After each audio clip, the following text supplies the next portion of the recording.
नमस्कार. कला वाणिज्य विज्ञान महाविद्यालय पलूस BA भाग 2च्या विद्यार्थ्यांचं आजच्या ऑनलाईन लेक्चरमध्ये हार्दिक स्वागत. आपण भारतातील सहकारी प्रक्रिया संस्था या संदर्भात अभ्यास करत आहोत. त्यामध्ये भारतातील सहकार क्षेत्रामध्ये काम करणाऱ्या सहकारी संस्था ज्यांनी भारताच्या ग्रामीण विकासामध्ये मोठ्या प्रमाणात योगदान दिलेलं आहे अशा संस्थांचा अभ्यास आपण करत आहोत. पहिल्या भागामध्ये आपण सहकारी साखर कारखान्यांनी भारताच्या ग्रामीण विकासामध्ये कोणती भूमिका बजावलेली आहे, त्यांच्या संदर्भात त्यांचा उगम, विकास, त्यांच्या समस्या, त्यांचे उपाय या संदर्भात आपण चर्चा केलेली आहे.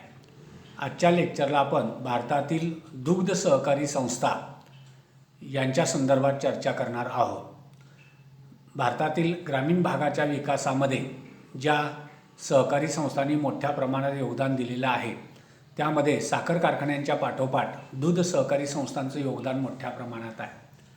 सहकारी साखर कारखान्यांनी भारतातील शेतकऱ्याला श्रीमंत बनवलं, तर भारतातील दूध सहकारी संस्थांनी शेतकऱ्याच्या घरची चूल पेटती ठेवण्याचं काम आपल्याला स्वातंत्र्योत्तर काळात मोठ्या प्रमाणात केलेलं दिसून येतं. आणि त्यामुळं या दूध सहकारी संस्थांचा अभ्यास आपल्याला करणं अपेक्षित आहे.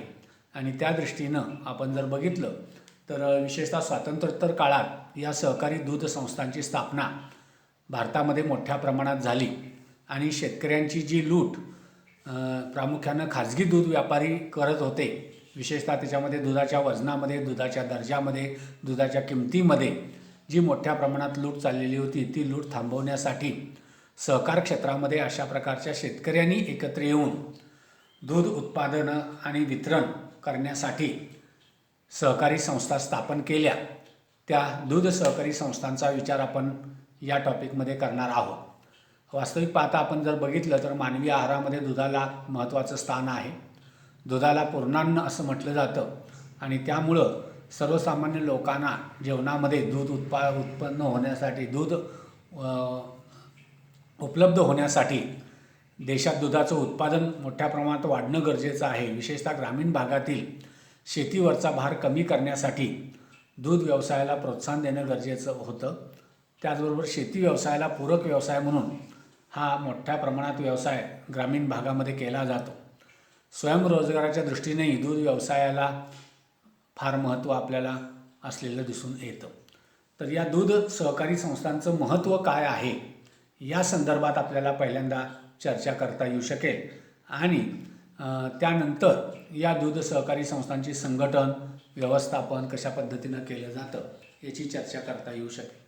तर त्या दृष्टीनं या दूध सहकारी संस्थांचं ग्रामीण विकासामध्ये काय महत्त्व आहे, तर त्याच्यामध्ये पहिलं महत्त्व आपल्याला रोजगार वृद्धीच्या माध्यमातून सांगता येतं की ग्रामीण भागामध्ये मोठ्या प्रमाणात लोकसंख्या ही शेतीवर अवलंबून आहे आणि शेतीमध्ये मोठ्या प्रमाणात रोजगार उपलब्ध असला तरी तो हंगामी रोजगार असतो आणि त्यामुळं शेतकऱ्याला फार मोठ्या प्रमाणात रोजगाराविना बसून राहावं लागतं.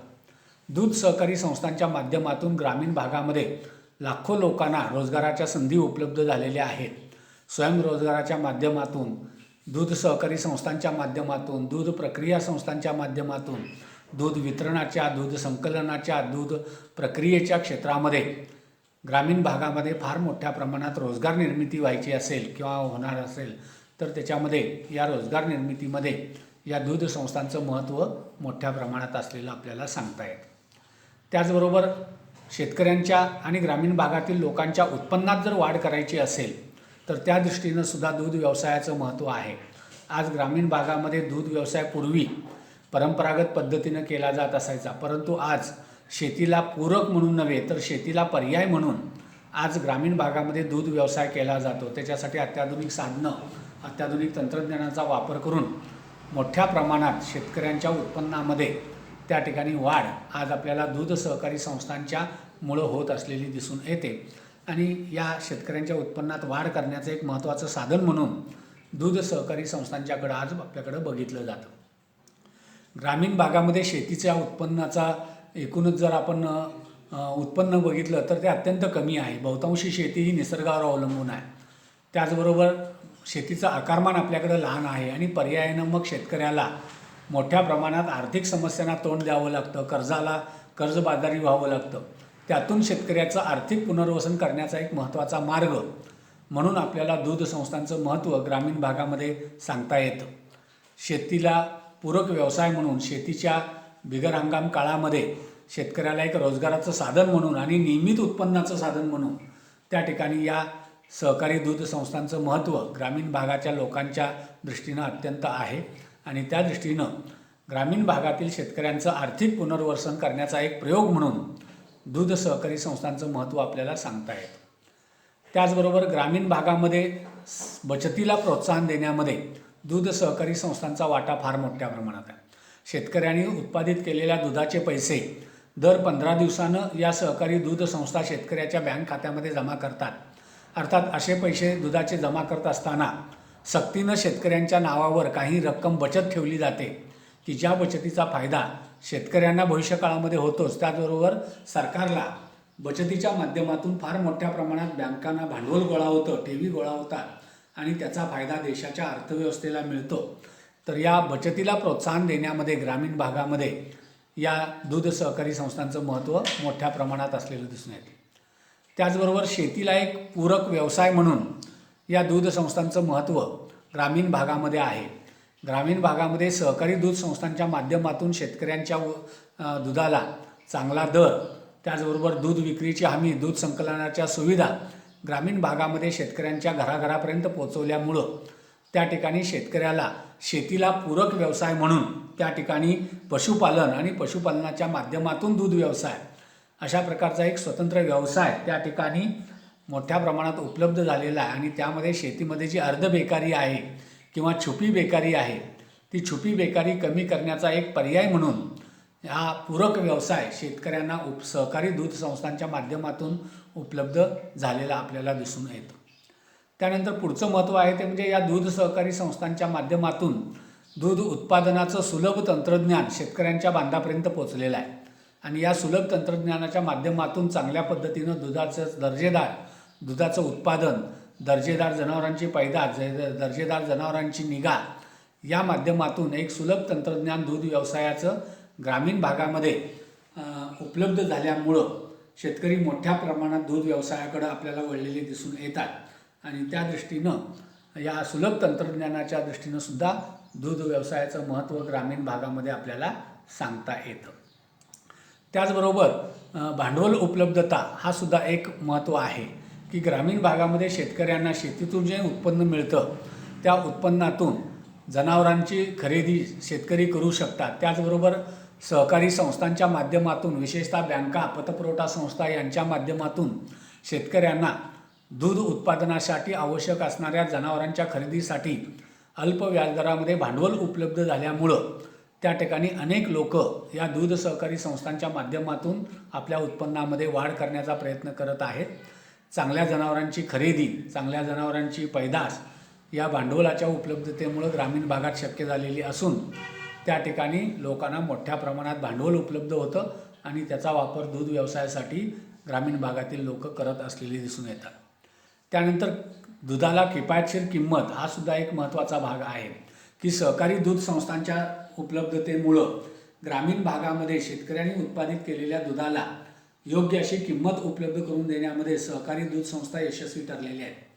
स्वातंत्र्यपूर्व काळाचा जर विचार केला तर त्यामध्ये शेतकऱ्यांच्या दुधाच्या दराच्या संदर्भात कुठलंच धोरण नव्हतं, कुठलीच हमी शेतकऱ्याला नव्हती. व्यापारी ठरवेल तो दर आणि व्यापारी देईल ते वजन अशा प्रकारची त्या ठिकाणी शेतकऱ्यांची अवस्था होती. तर या सहकारी दूध संस्थांच्या माध्यमातून ग्रामीण भागामध्ये शासनाच्या वतीनं दुधाला एक असा निश्चित किंमत धोरण तयार झालं. अशा धोरणाला, किमतीला दूध सक्तीनं खरेदी करण्याची आणि दुधाचे पैसे वेळेवर शेतकऱ्यांना देण्याची एक कायदेशीर प्रक्रिया या दूध किंमत धोरणाच्या माध्यमातून सरकारनं तयार केल्यामुळं शेतकऱ्याला किफायतशीर किंमत मिळण्यामध्ये या दूध सहकारी संस्थांचं महत्त्व आपल्याला लक्षात येतं. त्याचबरोबर दूध हे नाशवंत पदार्थ जरी असला तरी या दुधावर घरच्या घरी सहज प्रक्रिया करता येऊ शकतात आणि त्या प्रक्रियेच्या माध्यमातून अनेक दुग्धजन्य पदार्थांची निर्मिती करता येते आणि त्यातून स्वयंरोजगाराचं एक मोठं साधन लोकांना या प्रक्रियेच्या माध्यमातून आपल्याला ग्रामीण भागामध्ये मिळतलेलं दिसून येतं. आणि त्यामुळं ग्रामीण भागामध्ये दूध आणि दुधावर प्रक्रिया करणारे व्यवसाय मोठ्या प्रमाणात आपल्याला निर्माण झालेले दिसून येतात. तर त्या दृष्टीनं सुद्धा दूध संस्थांचं महत्त्व आहे. त्याचबरोबर ग्रामीण भागामध्ये दूध व्यवसाय करण्यासाठी आवश्यक असणारं मार्गदर्शन सहकारी दूध संस्थांच्या माध्यमातून, शासनाच्या माध्यमातून, दूध विकास बोर्डाच्या माध्यमातून आपल्याला सहज उपलब्ध होत असल्यामुळं त्या ठिकाणी मोठ्या प्रमाणात लोक दूध व्यवसायाकडं आज वळलेले दिसून येतात आणि त्यातून एक स्वयंरोजगाराचं साधन म्हणून, उत्पन्नाचा एक मार्ग म्हणून त्या ठिकाणी या मार्गदर्शनाचा वापर करून मोठ्या प्रमाणात दूध व्यवसाय आपल्याकडं होत असलेला दिसून येतो. त्याचबरोबर दूध हे असा पदार्थ आहे की ज्याला बाजारपेठामध्ये प्रचंड मागणी आहे आणि ही मागणी रोजच्या रोज आहे. त्यामुळं प्रचंड मागणी असल्यामुळं दूध उत्पादकांना दूध कुठं विकायचा हा प्रश्न असत नाही. त्याचबरोबर दुधाची दैनंदिन एकूण जर मागणी बघितली तर लाखो लिटरची ही मागणी आहे आणि एवढी प्रचंड मागणी पूर्ण करण्यासाठी मोठ्या प्रमाणात हा दूध व्यवसाय त्या ठिकाणी ग्रामीण भागामध्ये आज केला जातो आहे आणि त्या दृष्टीनं दूध उत्पादनास आणि दुधाच्या पर्यायी प्रक्रिया उत्पादनास मोठ्या प्रमाणात बाजारपेठेमध्ये मागणी असल्यामुळं त्या ठिकाणी दूध व्यवसायाचं महत्त्व आपल्याला दिवसेदिवस वाढत असलेलं दिसून येतं. तर या पद्धतीनं दूध व्यवसायाचं महत्त्व विचारात घेतल्यानंतर या दूध संस्थांची स्थापना आणि संघटन कशा पद्धतीनं केलं जातं, तर दूध संस्थांची स्थापना करण्यासाठी किमान 10 दूध उत्पादक शेतकरी एकत्र येऊन अशा प्राथमिक सहकारी दूध संस्थांची स्थापना करू शकतात. साधारणपणे 2 प्रकारच्या सहकारी दूध संस्था आपल्याकडे स्थापन केल्या जातात. एक म्हणजे संयुक्त दूध उत्पादन संस्था, ज्याच्यामध्ये दूध उत्पादक शेतकरी आपली दुभती जनावरं एकत्र करतात. त्या जनावरांचं किंमत भांडवल म्हणून सहकारी संस्थेकडे गृहीत धरली जाते आणि उत्पादनाचं सर्व काम, दूध उत्पादनाचं, जनावरांची निगा, जनावरांचा वैरण चारा या सरकारचं सर्व काम हे सर्व सभासद एकत्रपणे करतात आणि अशा दुधाची विक्री करून आणि दुधावर प्रक्रिया करून मोठ्या प्रमाणात उत्पन्न त्या ठिकाणी उपलब्ध केलेलं जातं आणि त्या उत्पन्नाचं वाटप सर्व सभासदांच्या मध्ये त्यांच्या दुभत्या जनावरांच्या प्रमाणात आणि दुधाच्या प्रमाणात त्या ठिकाणी केलं जातं. तर अशा प्रकारच्या या संयुक्त दूध उत्पादनाच्या संस्था या सहकार क्षेत्रामध्ये स्थापन केल्या जातात. दुसऱ्या प्रकारच्या संस्था आहेत त्यांना सहकारी दूध विक्री संस्था असं म्हटलं जातं. या संस्था साधारणपणे दूध उत्पादक शेतकरी ग्रामीण भागामध्ये प्राथमिक स्तरावर गाव पातळीवर स्थापन करतात. शेतकऱ्याच्या घराघरातून अशा प्रकारे शेतकऱ्यानं उत्पादित केलेल्या दुधाचं संकलन दूध संस्थेच्या माध्यमातून केलं जातं आणि अशा दुधाची विक्री शहरी बाजारपेठेमध्ये हे दूध पोचवून त्या ठिकाणी दूध महासंघाला, दूध संघाला किंवा स्वतः अशा प्रकारच्या दुधाची विक्री केंद्र शहरी भागामध्ये उभा करून त्या माध्यमातून या दुधाची विक्री करण्याचं काम या दूध सहकारी संस्था ग्रामीण भागामध्ये मोठ्या प्रमाणात आपल्याला करत असलेल्या दिसून येतात. त्याचबरोबर अशा दूध संस्थांचे संघ तालुका पातळी, जिल्हा पातळी, राज्य पातळी आणि राष्ट्रीय पातळीवर आपल्याकडे तयार केलेले दिसून येतात आणि त्या माध्यमातून या दूध सहकारी संस्थांची एक संघीय रचना संपूर्ण देश पातळीवर आपल्याला केलेली दिसून येते आणि त्यातून शेतकऱ्यांच्या हक्काच्या उत्पन्नाचं साधन असलेल्या या दूध व्यवसायाचं मोठ्या प्रमाणात संरक्षण करण्यासाठी, त्यांच्या हिताचं रक्षण करण्यासाठी अशी ही संघीय स्वरूपाची रचना उपलब्ध केलेली आहे आणि त्या माध्यमातून गाव पातळीपासून ते राष्ट्रीय आणि आंतरराष्ट्रीय पातळीपर्यंत या दूध संस्थांची एक व्यवस्थित रचना तयार करून त्या माध्यमातून दूध व्यवसायाला उभारी देण्याचं काम आपल्याकडे झालेलं दिसून येतं. त्यानंतर भांडवल उभारणीच्या बाबतीमध्ये आपण जर बघितलं तर सभासदांना भागांची विक्री करून या दूध सहकारी भाग भांडवलाची उभारणी करतात. त्याचबरोबर सभासदांच्याकडून ठेवी गोळा करून आणि वेगवेगळ्या वित्तीय संस्थांच्याकडून कर्ज घेऊन या दूध सहकारी संस्था आपली भांडवल उभारणी करत असलेल्या आपल्याला दिसून येतात. त्याचबरोबर या दूध सहकारी संस्था मोठ्या प्रमाणात तंत्रज्ञानाचा त्या ठिकाणी वापर करतात आणि त्या ठिकाणी आपल्याला या दूध संस्थांच्या संदर्भात या दूध संस्थांचं नेमकी सद्यस्थिती काय आहे आणि त्याची प्रगती कशा पद्धतीनं झालेली आहे याचा आढावा आपल्याला या भागामध्ये घेता येईल. साधारणपणे स्वातंत्र्योत्तर काळामध्ये या सहकारी दूध संस्थांची स्थापनेला सुरुवात झाली आणि बघता बघता संपूर्ण देशभर ग्रामीण भागामध्ये या दूध सहकारी संस्थांचं एक प्रचंड जाळं विशेषतः ग्रामीण भागामध्ये आपल्याला मोठ्या प्रमाणात निर्माण झालेलं दिसून येतं आणि त्यातून या दूध संस्थांच्या सहकारी संस्थांची संख्या जर बघितली तर या संख्येमध्ये प्रचंड वाढ झालेली दिसून येते. साधारणपणे 1980-81ची जर तुलना आपण 2009-10च्या वर्षाची केली तर आपल्याला असं लक्षात येतं की 80-81मध्ये भारतामध्ये दूध सहकारी संस्थांची संख्या फक्त 13,284 होती. 9-10मध्ये ही दूध सहकारी संस्थांची संख्या 1,40,227 इतकी झाली. म्हणजे एकूण जर आकडेवारीची तुलना केली तर 13,000वरून 1,40,000 एवढी प्रचंड दूध संस्थांची संख्या या मधल्या 20 वर्षाच्या 30 वर्षाच्या कालावधीमध्ये आपल्याला वाढलेली दिसून येते. 9-10मध्ये आपण जर बघितलं तर जवळजवळ देशामध्ये 177 दूध महासंघ होते. वेगवेगळ्या राज्यामध्ये असे दूध महासंघ स्थापन झालेले होते आणि साधारण देशातल्या जवळजवळ 346 जिल्ह्यामध्ये या दूध संघ जिल्ह्यामध्ये कार्यरत होते आणि त्या माध्यमातून दुधाचं संकलन, दुधाची विक्री याचं कार्य या दूध सहकारी संस्था आपल्याला करत असलेल्या दिसून येतात. त्यानंतर सभासद संख्येचा जर विचार केला तर आपल्याकडं या दूध सहकारी संस्थांच्या माध्यमातून मोठ्या प्रमाणात सभासदांना एकत्र केलेले दिसून येतं. 80-81मध्ये या दूध सहकारी संस्थांची सभासदांची संख्या 14,472 होती. ती 2009-10मध्ये ही संख्या 17,74,000 म्हणजे 17,74,000च्या दरम्यान आपल्याला झालेली दिसून येते. आणि यामध्ये सगळ्यात महत्त्वाचं वैशिष्ट्य म्हणजे या दूध सहकारी संस्थांच्या सभासदांमध्ये असणाऱ्या महिला सभासदांची संख्या ही 30 ते 30% आपल्याला जास्त असलेली दिसून येते.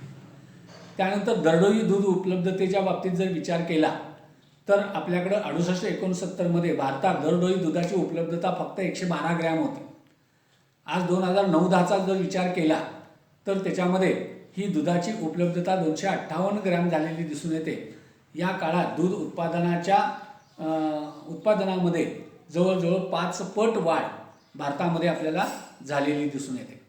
त्यानंतर दूध विपणन या संदर्भात जर आपण चर्चा केली तर आपल्याला लक्षात येईल की 2009-10मध्ये या दूध सहकारी संस्थांच्या माध्यमातून प्रतिदिन 211.2 लाख लिटर एवढं विपणन या दुधाचं केलं जात असलेलं आपल्याला दिसून येतं.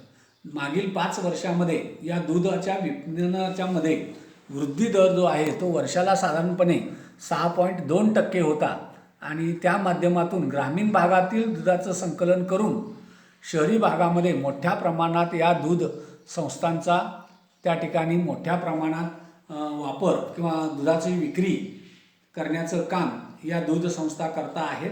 एकूण जर आपण बघितलं तर दररोज लाखो लिटरचं दुधाचं उत्पादन, त्याचं संकलन आणि परत त्याचं वितरण अशा तिहेरी प्रकारचं कार्य या दूध संस्था देशाच्या शहरामध्ये मोठ्या प्रमाणात आपल्याला करत असलेले दिसून येतात. ग्रामीण भागातून हे दुधाचं संकलन केलं जातं, मोठ्या शहरामध्ये त्याचा वाहतूक केली जाते आणि अशा शहरामध्ये दूध संकलन, दूध विक्री केंद्र स्थापन करून मोठ्या प्रमाणातील या लोकसंख्येला दूध पुरवण्याचं काम या दूध सहकारी संस्थांच्या माध्यमातून होत असलेलं दिसून येतं. त्याचबरोबर नवीन तंत्रज्ञानाचा वापर या बहुतेक दूध सहकारी संघ हे घाऊक प्रमाणात दुधाची विक्री करतात. नवीन तंत्रज्ञानाचा वापर बहुतांशी सर्व सहकारी दूध संस्थांनी सुरू केला असून दूध संकलन, दूध साठवणूक, दूध विक्री आणि त्याचबरोबर दूध वाहतूक आणि त्याचबरोबर दुधावर प्रक्रिया या सर्व क्षेत्रामध्ये अत्याधुनिक तंत्रज्ञानाचा वापर करून दर्जेदार दूध आणि जन्म उत्पादनं आणि दूध उत्पादनांचा निर्मिती, वितरण आणि विक्री या सर्वच क्षेत्रामध्ये या नवीन तंत्रज्ञानाचा वापर आज भारतामध्ये दूध सहकारी संस्था करत असलेल्या दिसून येतात. तर या पद्धतीनं या दूध संस्थांची एकूण प्रगती आणि आजची स्थिती आपल्याला सांगता येऊ शकते. त्यानंतर या दूध संस्थांच्या कार्य काय आहेत आणि या दूध सहकारी संस्थांचं ग्रामीण विकासातलं योगदान नेमकं काय आहे, त्याचबरोबर त्यांच्या समस्या काय आहेत आणि त्यांच्या समस्यावरचे उपाय काय आहेत, या संदर्भातली चर्चा आपल्याला पुढच्या तासाला करता येईल. या ठिकाणी आपण थांबूया. सर्वांनी घरी राहा, सुरक्षित राहा. धन्यवाद.